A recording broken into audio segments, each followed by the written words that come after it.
What a beautiful message, huh? The Creator has a master plan. The Creator has a master plan. Don't we need that reminder right now? Yes. The Creator has a master plan. Yes. All the time, right? Oh my goodness. So, hey y'all. It's April. We're talking about the art of renewal, right? How do we refresh, renew, resurge, reignite, revitalize, even with everything that's going on? But that's what time it is, right? Time to renew, to refresh. And so last week we talked about the holy release, right? So making the act of releasing, the act of getting rid of stuff you don't need, the act of letting go, making that sacred, consecrating that to the divine. And I'm happy to report that, yes, I did take all of my stuff to the Goodwill.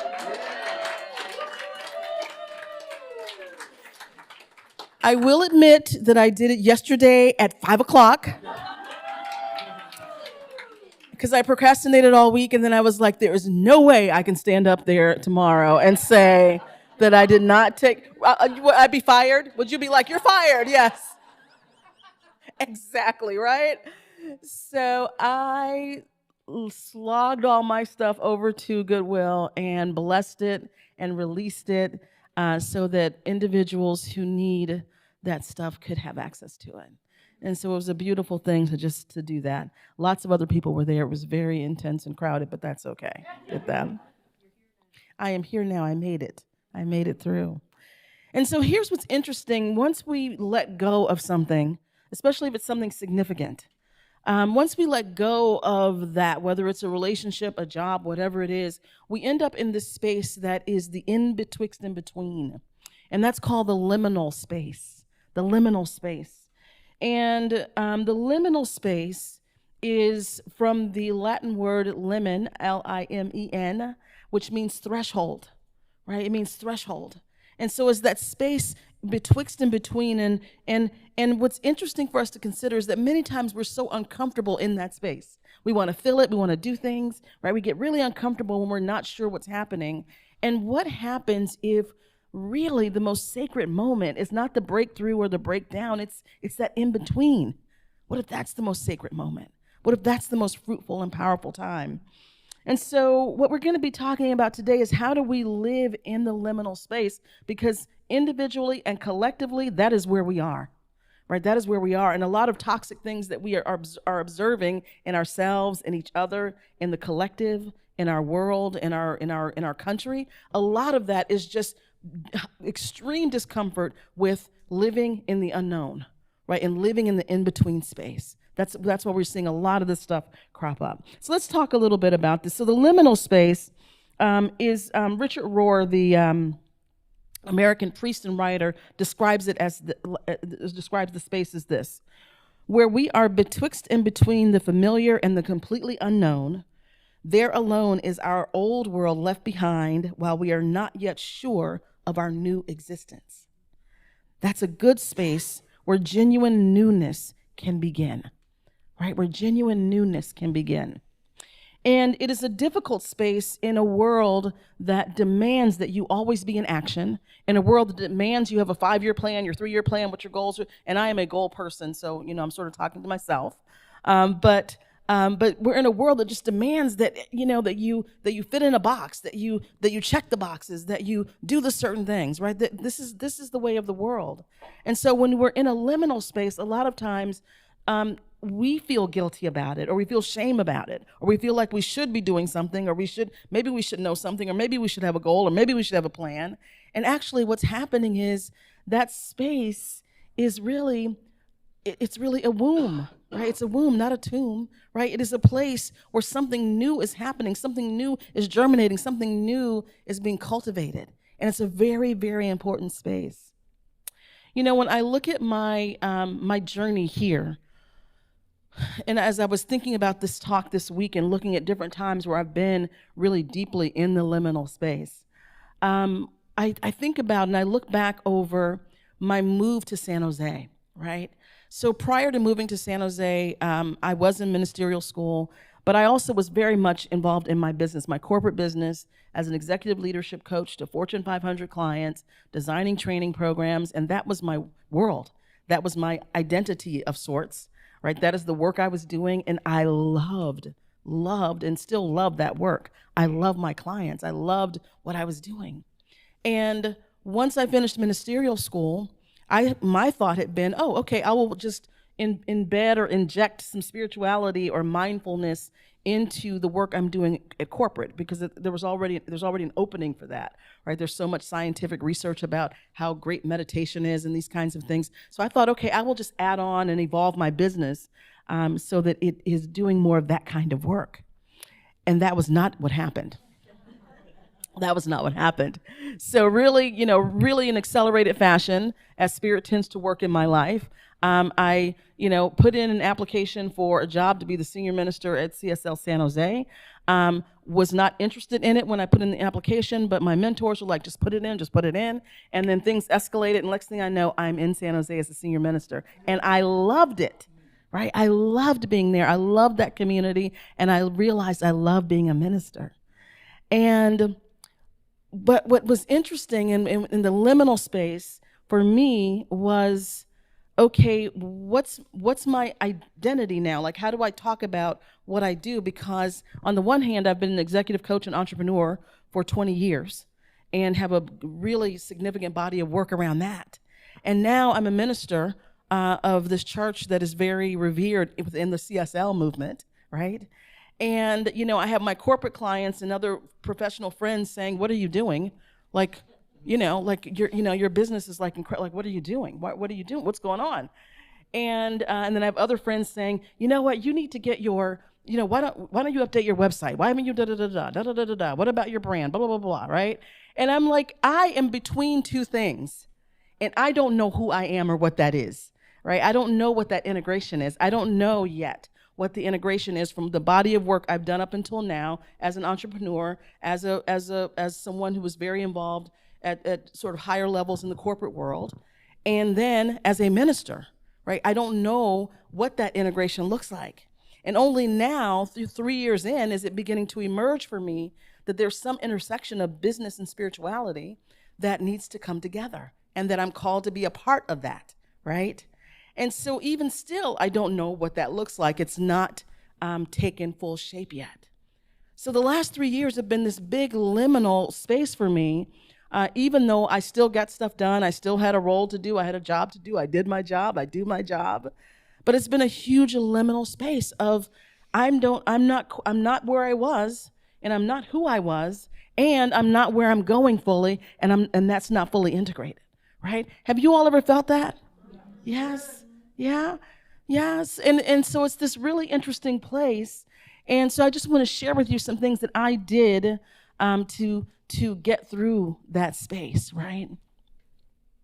So one thing is I had to shut off the noise of other people, right? Other people's expectations, other people telling me what I should do, other people analyzing and diagnosing me, right? I just had someone recently say, that, well, why don't you get your new website done, and why don't you do this and that, and then telling me that maybe I have imposter syndrome, which I actually have a course called Slay Imposter Syndrome that I've taught to corporate executives. And I'm like, yeah, no, that's not what it is. Like, I'm waiting for it to emerge clearly for me who I am and how I talk about what I do and how these things marry together before I put it out there, right? And so no amount of analysis, criticism, judgment, or anything else is going to force that situation any faster, right?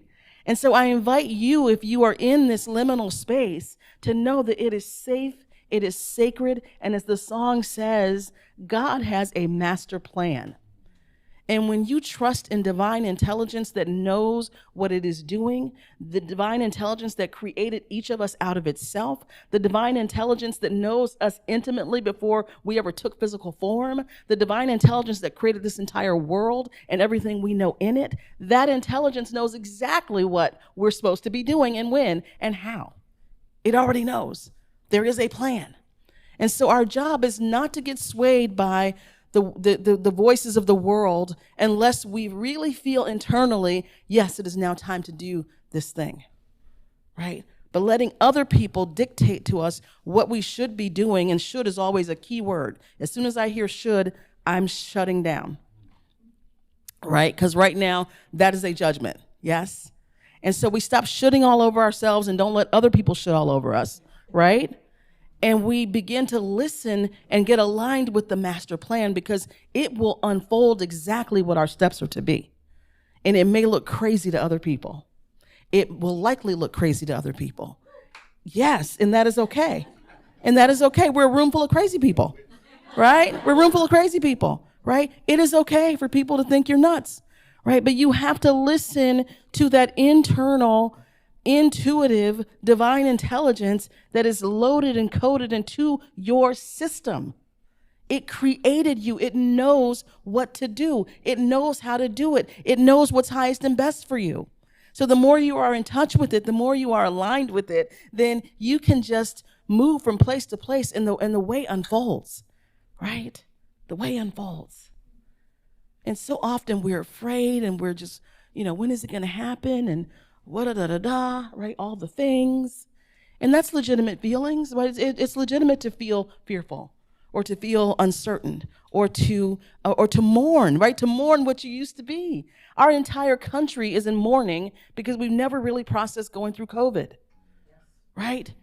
Like we never processed what we lost with the pandemic, what we lost, our way of life, things that we took for granted, that were normal, are gone, don't exist anymore, or our faith has been shaken, right? So we're in this liminal space right now, which is why there's so much power grabbing and so much contention, because we're in a liminal space collectively as a country, right? We're in the space of, like, pre-COVID, things were a certain way. There were certain assumptions we had about how things worked. There were certain assumptions we had about how things should be or could be. There were certain assurances we had about how things operated and worked in our country and our world that are now shaken or don't exist, right?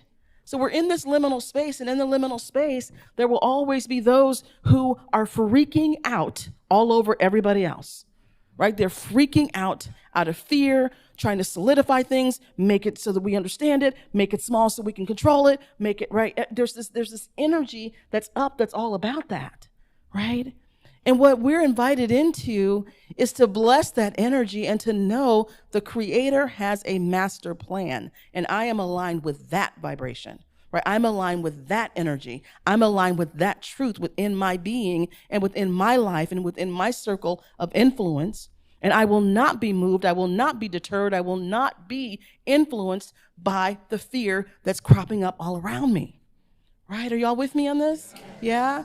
So this is what we're seeing right now. We're in a liminal space, and people are freaking out.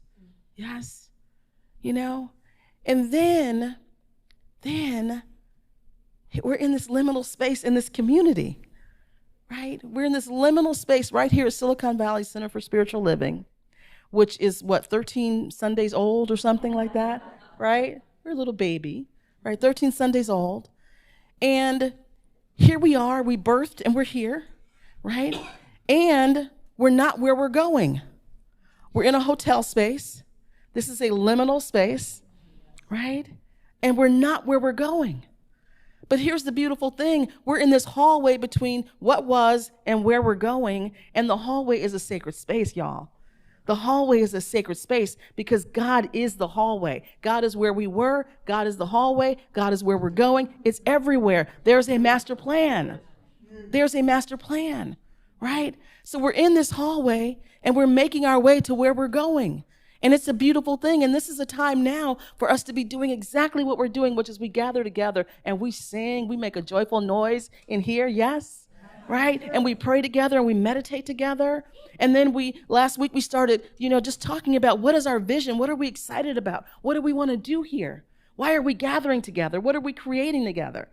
Right? And so we'll go through that process. And those of you who want to become members, you'll join and become members, right? Officially, and be a part of this community. And those who are here, however you're here, you'll be a part of this community, and we'll build and we'll grow and we'll flourish, right? That's what we're about. We're in the hallway, and it is a magnificent ride, right? It's a magnificent ride because we are in the womb, not the tomb, right?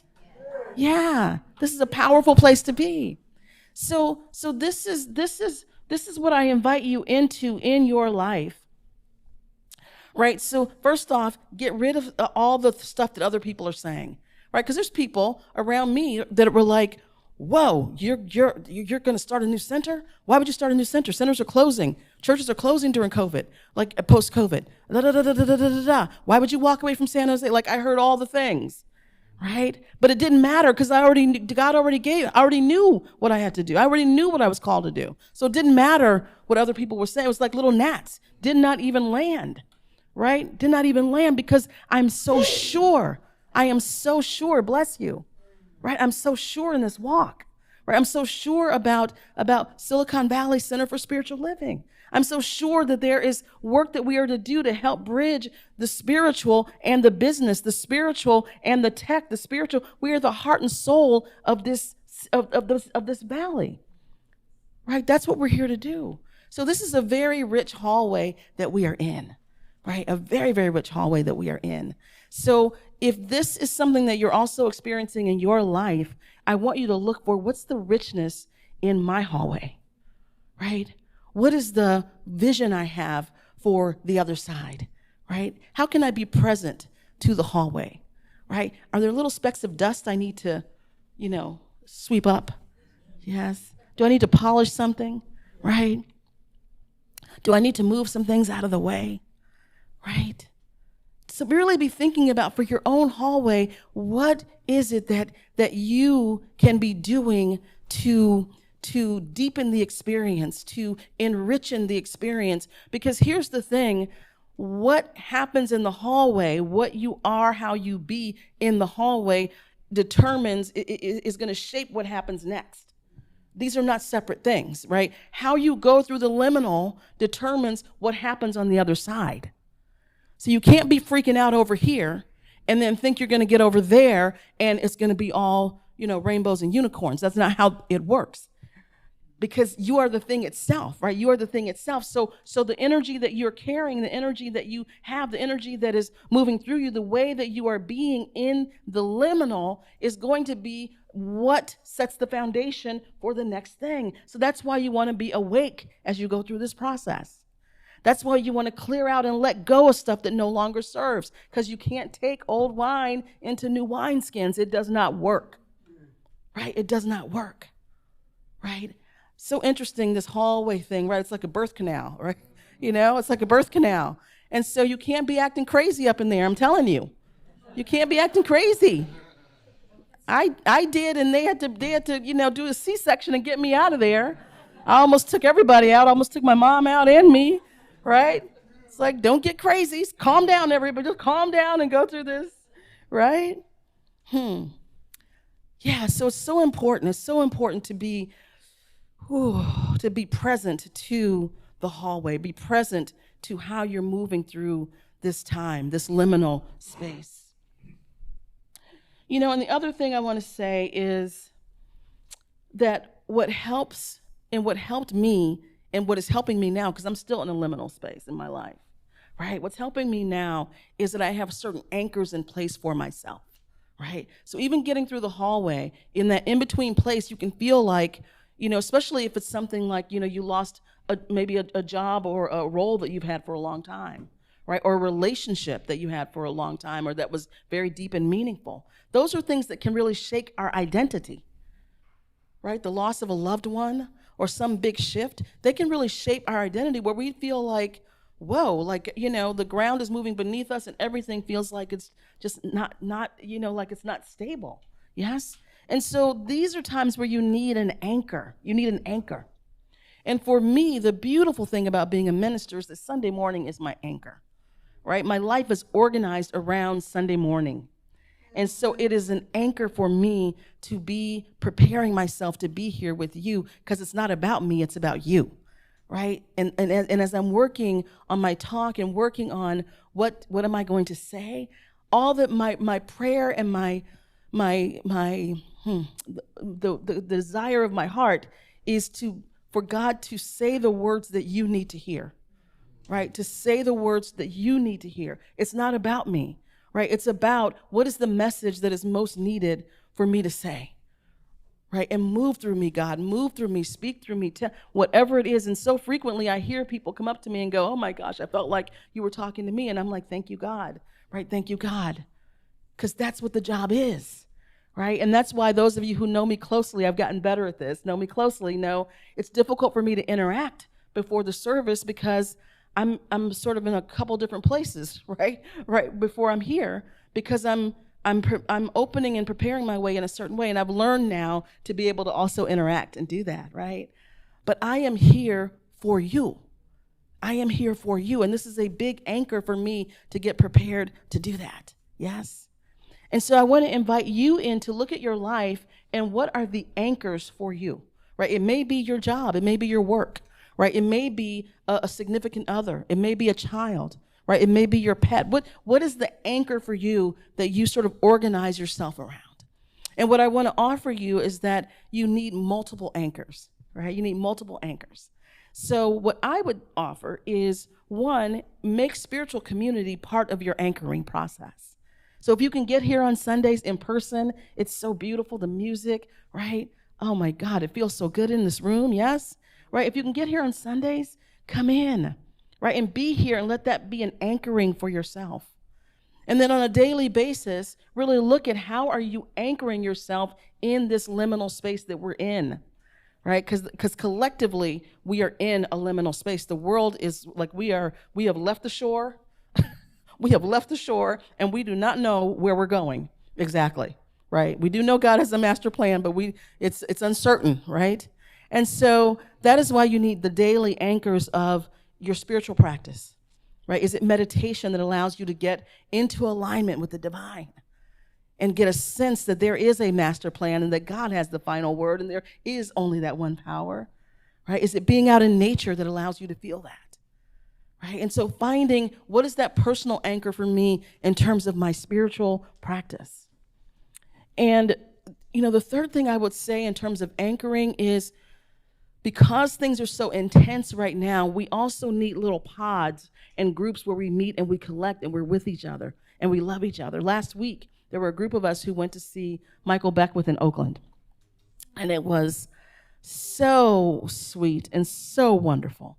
And so powerful and so inspiring and such a reminder. So it was so beautiful for me to stand with my teacher and then to see my prac students with my teacher, and to see the people in this community and to say to him, this is your legacy, right? This is your legacy, right? What a powerful, beautiful thing. And so it's important to find places where we connect with each other, having coffee together. I had coffee with Darren, who shot a video of me talking about service, talking about what I was going to talk about today. So we did that like on Wednesday or Thursday. Yeah. And I didn't want to do it. I was like, I didn't want to do it. And Darren's like, I'm posting this. Thank you, Darren. But the point I'm making is finding these anchors in your life, in your day, in your daily time to reach out to someone, call someone, have coffee, get connected, right? Just maybe one other person who you know is of like mind, right? These are the anchors because the world is not an anchor. The news is not an anchor, right? All the crazy stuff that's going on is not an anchor. It is designed to keep us separate and to keep us easily controlled, right? And so it's really important that you talk with individuals who are of like mind, who understand this teaching or understand some truth teaching, right? That you can be in conversation with, that you can break bread together with, right? That you can share time with, walk with, work out with, go to yoga class, whatever it is, right? Are y'all with me? Yeah. So this is what is important right now. And so how many people feel like that they in their personal lives, not the collective, in your personal life, how many people feel like you're in this liminal space right now in your life? Wow, everybody. Almost everybody. Yeah. Yeah. Yes, right? Right? That's why you're here. Absolutely. Welcome home. Exactly. Exactly. Yeah. And so, as I wrap this up, here's what I want you to really get that happens when you do these things I'm saying, when you don't listen to other people, when you really, really honor the sacredness of that hallway, right? and when you have your anchors set in place for yourself, here's some things that happen. You then grow these incredible spiritual muscles, right? You grow this spiritual fortitude, right? You grow this place and space where you become unshakable, right? You become unshakable. You can listen to things, you can observe things, you can be around other people who don't think the same way, and you're unshakable. It doesn't touch you. This is what it means by being of the world, in the world, but not of it. Wait, what is it, Mom? In the world, but not of it, right? In the world, but not of it. You got all scrambled up. I'm glad she's here, right? But this is what's meant by being in the world, but not of it, right? You're in the world, and there's things happening, but it's not touching you, right? It's not triggering you. It's not sending you off into a spiral, right? It's not sending you down a deep hole of depression. But you got to get yourself anchored and aligned in the truth. Another benefit that happens is you also, as I just said here, you are less reactive, because right now a lot of people are reactive. I don't know if you've been in, I've been in, you know, I love Trader Joe's. I love Trader Joe's. And I have shopped at Trader Joe's for like 35 years. I shopped at the original one in Pasadena, or right outside Pasadena, California. And I got to tell you this, I think that the prerequisite for Trader Joe's, when they go to survey and search and see if they're going to open a store, they have two prerequisites. One is the store square footage must be smaller than the number of customers that are ever going to come in, okay? Right? And then the other I think that they look for is the parking lot must be very intricate and small, smaller than the cars that are going to actually shop there. Like, I think those are the things, right? Because, you know, it is insane. Every Trader Joe's I've ever been to all over the country, everywhere, it is always insane in the parking lot and insane in the store. And it's like, this must be what they look for, right? Now, why am I talking about that? Less reactive. You become less reactive, right? Because people are highly reactive. Over here at Prune Yard, right here at Prune Yard, you know, in the Trader Joe's lot yesterday at the four-way stop, people are like, you know, honking their horns and blowing for people to go. And it's like, you can't go if there's cars coming. If there's cars coming in the driveway. But there's a lot of reactivity happening, right? A lot of, I used to not hear that a couple years ago, right? And because I live right across the street, and I never heard that kind of, and I've heard this several times, where people are just honking their horns. It's like, you cannot go anywhere in this lot, yes? So the point I'm making by getting off on that is, part of being anchored in the divine and having those anchors is that you become less reactive, because there are a lot of people who are very highly reactive and they get triggered instantly. So you need to be a space of non-reactivity so that you can be aware of what's happening, right? And sort of see things as they're happening in real time, not be surprised. And the very last thing that happens when you really live in this place of the liminal is that you become transformed, right? That old identity that you left behind is behind. The dead bury the dead, right? And you move into this new way of being, this new identity that is expanded, that is alive, that is alert, that is awake, that is abundant, that is flourishing. You have the opportunity to move into that identity, yes? And so that is what the liminal is all about. It is a womb, not a tomb. Let's turn within.